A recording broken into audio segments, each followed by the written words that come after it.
Hello everyone, इस video में हम class 11 maths chapter 1 NCERT set exercise 1.3 question number 4 to 7 solve करेंगे। Question number 4 में आपको सेट्स गिवन है और आपको उसके सारे सेट्स लिखने हैं, ऑल द सबसेट्स लिखने हैं। अब आते हैं क्वेश्चन पे। फर्स्ट पार्ट, इसमें आपको ये सेट गिवन है, इसके सारे सबसेट लिखने हैं आपको। ठीक है, अब एक चीज समझिए, यहाँ पे हर सेट खुद का सबसेट होता है। तो एक तो सबसेट इसका खुद ही हो गया ये ए। दूसरा, जितने भी दुनिया में सेट हैं, इम्पिटी सेट उसका सबसेट है। तो इम्पिटी सेट को हम लोग ऐसे लिखते हैं। तो इसके दो मेंबर हो गए। ठीक है, अब आते हैं सेकंड में। सेकंड में आपको सेट गिवन है ए बी। इसके सबसेट क्या क्या होंगे? एक तो इम्पिटी सेट, क्योंकि इम्पिटी सेट हर का होता है। एक सबसेट इसका ये हो गया। ठीक है, एक ये खुद हो गया। अब इसको अलग अलग कीजिए। ए ये इसका सबसेट है, क्योंकि ए तो इसमें है ही। दूसरा बी, क्योंकि बी इसमें है। तो ये क्या हो गए? इसके सबसेट हो गए। ये इसके सबसेट हो गए। एक तरीका है चेक करने का, नंबर ऑफ सबसेट। मैं बता देता हूं आपको फॉर्मूला क्या है। टोटल नंबर ऑफ सबसेट, इसका फॉर्मूला होता है 2 to the power n, और ये n है नंबर ऑफ एलिमेंट्स। सेट में कितने एलिमेंट्स हैं। ठीक है, सपोज देखिए इसके कितने सबसेट आए? 2 क्यों आए? क्योंकि यहाँ पे n क्या है? 1, और 2 to the power 1 क्या होता है? 2, इसलिए दो सबसेट आए इसके। यहाँ पे नंबर ऑफ एलिमेंट कितने हैं? 2, इसका मतलब नंबर ऑफ सबसेट कितने होंगे? 4।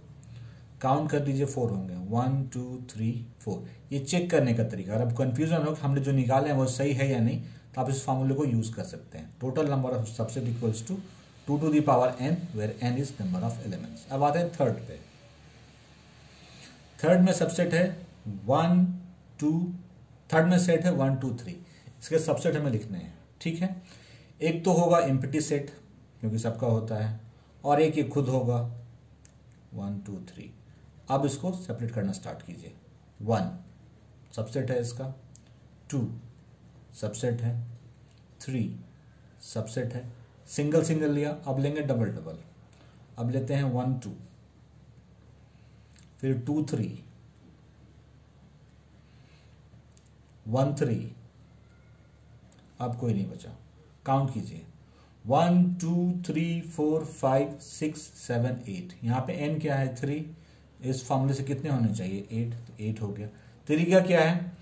एक तो पहले इम्पिटी सेट होगा उसका, ठीक है, सबसेट। दूसरा वो खुद होगा। उसके बाद उसको पहले सिंगल सिंगल ब्रेक करेंगे, जो हमने किया।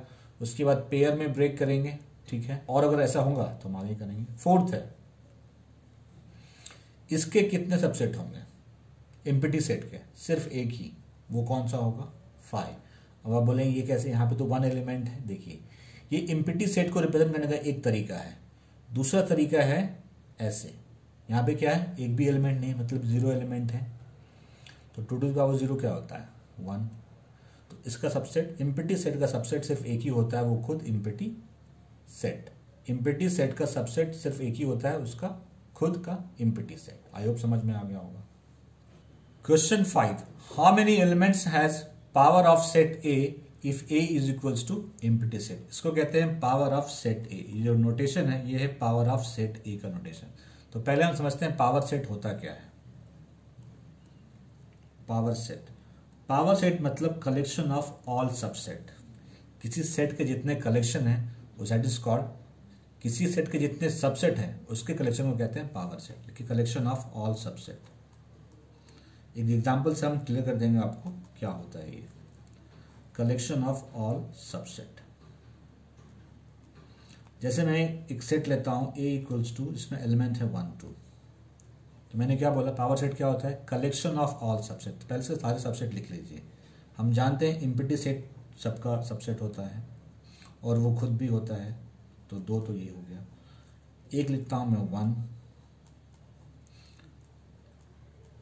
तो ये सारे इसके क्या है? सबसेट है। तो इसी को अगर मैं इसको एक और नए सेट में डाल दूं तो इसको कहते हैं पावर ऑफ सेट। ये जो हो गया ये हो गया आपका power of set, collection of all subset. पहले सारे सबसेट को लिख लीजिए आप, और फिर उसको एक सेट के अंदर डाल दीजिए, मतलब उसके दोनों तरफ कर्ली ब्रेसेस आप डाल दीजिए। ये हो गया पावर सेट। अब हमें निकालना है इसमें कितने एलिमेंट हैं, number of element in power set ए। ठीक है, काउंट कर लीजिए 1 2 3 4। एक तो ये होता है, या फिर आप एलिमेंट काउंट कर लीजिए। एलिमेंट कितने थे यहाँ पे 2, तो कितने होंगे 2 2 square that is 4, 2 to the power n होता है। ठीक है, आप उसके अकॉर्डिंग उसको सॉल्व करेंगे। फिफ्थ को ए हमारा क्या है, इम्प्टी सेट, मतलब कि ऐसा कुछ है। इसमें कितने एलिमेंट हैं, एक भी एलिमेंट नहीं, तो 2 टू द पावर क्या होगा 0, मतलब कि 1। तो पहले इसके सारे, तो इस फॉर्मूले से तो निकल गया कि ये इसके 1 एलिमेंट होंगे। फिर भी हम लोग चलते हैं इस फॉर्मूले से, पावर ऑफ सेट ए। इसका सबसेट क्या है, जो इम्प्टी सेट है इसका सबसेट सिर्फ एक ही होता है, वो खुद इम्प्टी सेट। तो इसको सेट में डाल दिया, तो ये हो गया पावर ऑफ सेट ए। अब हमें निकालना है n, number of power of set ए, इसको ऐसे लिखते हैं। ठीक है, काउंट कर लीजिए कितना है 1। ये हो गया उसका आंसर। या तो आप ये फॉर्मूला लगा लीजिए, या फिर ऐसे लिख करके आप ऐसे निकाल सकते हैं। Write the following as interval. आपको ऐसे गिवन सेट बिल्डर फॉर्म में आपको उसको इंटरवल के फॉर्म में लिखना है। पहले हम इंटरवल समझ लेते हैं। 2 तरह के इंटरवल होते हैं। एक का नोटेशन ये है, इसको कहते हैं क्लोज इंटरवल। तो पहले इसका मतलब समझेंगे। क्लोज इंटरवल, जैसे मैं लिखता हूं 3 5, इसका मतलब यहां पे 3 से 5 तक जितने भी नंबर हैं वो सारे नंबर इंक्लूडिंग 3 इंक्लूडिंग 5, 3 भी इंक्लूड है 5 भी इंक्लूड है, सो कहते हैं क्लोज इंटरवल। अब आते हैं ओपन इंटरवल में, लिखते हैं 5 to 9, इसको कहते हैं ओपन इंटरवल। मैं यहां पे लिख दे रहा हूं, अगर ब्रैकेट ऐसा है that is called open interval. Open interval का मतलब होता है कि इस वैल्यू को और इस वैल्यू को इंक्लूड नहीं करना है। 5 से लेके 9 तक सारे वैल्यू एक्सक्लूडेड 5 एक्सक्लूडेड 9, मतलब 5 और 9 उसमें नहीं आएंगे। एक एग्जांपल मैं और दे देता हूं। इस तरफ मैंने डाला 3 और इस तरफ डाला मैंने 5। ये ओपन है, ये क्लोज है। तो 3 से 5 तक सारे नंबर इंक्लूडिंग 5 बट नॉट 3। जहां पे ये लगा रहा है इसका मतलब उस नंबर को इंक्लूड नहीं करना है आपको, जहां ये लगा मतलब कि उसे एक्सक्लूड करना है आपको। अब आते हैं इसके क्वेश्चन पे। First part, x such that x is real number. अब रियल नंबर क्या होता है, अभी तक आप जितने नंबर जानते हैं वो सारे रियल नंबर हैं, चाहे वो रैशनल हो, इरेशनल है, prime, composite, fraction, all are real number. ठीक है, जब तक आप कॉम्प्लेक्स नंबर नहीं पढ़ लेते तब तक आप समझिए कि ये आपके लिए हर नंबर जितने आप जानते हैं अभी तक वो सारे रियल नंबर हैं। तो कह रहे हैं x रियल नंबर है और x जो है वो -4 से बड़ा है और लेस देन इक्वल टू 6 है। इसको इंटरवल में लिखना है। ठीक है, तो देखिए -4 से बड़ा है, इसका मतलब -4 पे इंक्लूड नहीं होगा, मतलब क्या होगा, इंटरवल ओपन होगा -4, लेकिन 6 जो है इंक्लूड है क्योंकि वो लेस देन इक्वल टू 6 है, तो कॉमा 6 क्लोज इंटरवल। इन सब में भी कॉमा था। ठीक है, बेला भूल गया, समझ गए, क्योंकि यहाँ पे x कह रहा है -4 से बड़ा, मतलब -4 पे इंक्लूड नहीं है तो वहां पे डाल देंगे ओपन इंटरवल। यहाँ पे कह रहा है लेस देन इक्वल टू 6, मतलब कि 6 से लेस लेकिन इक्वल भी है, इसका मतलब 6 क्या है, इंक्लूड है। ये हो गया फर्स्ट का आंसर। अब आते हैं सेकंड पे। सेकंड कह रहा है x such that x belongs, sorry second ये है x such that x belongs real number, जहां पे x जो है वो -12 से ग्रेटर है और -10 से लेस है। लेकिन देखिए कोई इंक्लूड नहीं है, कोई इक्वल साइन के साथ नहीं है, इसका मतलब कोई इंक्लूड नहीं है, दोनों ही को करना पड़ेगा एक्सक्लूड। तो ऐसे लिखेंगे हम इसको, -12 ओपन क्योंकि इंक्लूड नहीं है, कॉमा -10 ये भी ओपन क्योंकि ये भी इंक्लूड नहीं है, इक्वल टू का साइन नहीं है। थर्ड पार्ट कह रहे हैं x such that x belongs real number, x is greater than equal to 0 less than equal to 7, मतलब यहां पे 0 इंक्लूड है और 7 एक्सक्लूड है। 0 इंक्लूड है मतलब क्या, क्लोज ब्रैकेट, कॉमा 7 एक्सक्लूड है, इसका मतलब open bracket. Fourth, x such that x belongs real number, x greater than equal to 3 and x less than equal to 4, मतलब कि 3 से 4 के बीच में नंबर लाई कर रहा है और 3 और 4 दोनों चाहिए हमें क्योंकि दोनों में इक्वल का साइन लगा हुआ है। तो इसको क्या लिखेंगे, क्लोज इंटरवल में 3 4। ये हो गया इसका answer. 7 right the following interval in set builder form है। यहाँ पे आपको इंटरवल गिवन है और आपको उसको सेट बिल्डर फॉर्म में लिखना है।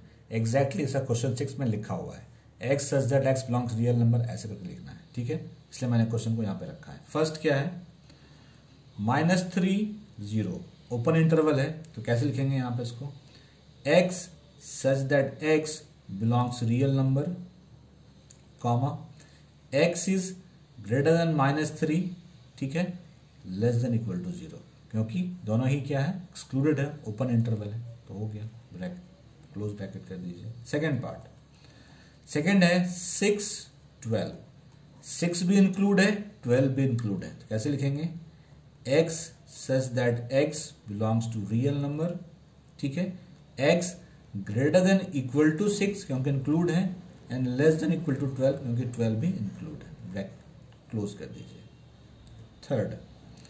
थर्ड है 6 12, 6 ओपन है, 12 क्लोज है, मतलब 6 एक्सक्लूड है, 12 इंक्लूड है, कैसे लिखेंगे इसे, x such that x belongs real number, x is greater then 6 क्योंकि इंक्लूड नहीं है, 12 इंक्लूड है, तो लेस देन इक्वल्स टू 12, तो ये हो गया। फोर्थ पार्ट है -23 5, तो देखिए यहाँ पे ये क्लोज वाला है, इसका मतलब ये इंक्लूड है और ये एक्सक्लूड है, ये ओपन ब्रैकेट है, ठीक है, तो कैसे लिखेंगे, x such that x belongs real number, x is greater than equal to -23 क्योंकि ये इंक्लूड है, लेस देन इक्वल टू 5 क्योंकि 5 एक्सक्लूड है, ब्रैकेट को क्लोज कर दीजिए। सॉल्व। आज की वीडियो में इतना ही था। किसी भी क्वेश्चन में कोई क्वेरी है कमेंट सेक्शन में पूछिए, विल गेट रिप्लाई। वीडियो अच्छा लगा लाइक शेयर जरूर कीजिए, चैनल को सब्सक्राइब कर लीजिए, आपको फुल कोर्स मिलेगा class 11 math science. Thank you.